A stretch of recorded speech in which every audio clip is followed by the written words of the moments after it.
जापान के सफ़ीर ने यौम पाकिस्तान पर अवाम और लीडरशिप को मुबारकबाद दी। उर्दू में जारी पैगाम में पाकिस्तान की तरक्की, अमन और खुशहाली के लिए नेक ख्वाहिशात का इजहार किया।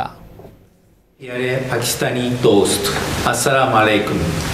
यौम पाकिस्तान के अहम मौके पर मैं पाकिस्तान की लीडरशिप और पाकिस्तानी अवाम को दिली मुबारकबाद पेश करता हूँ और पाकिस्तान की तरक्की, अमन और खुशहाली के लिए नेक ख्वाहिशात का इजहार करता हूँ।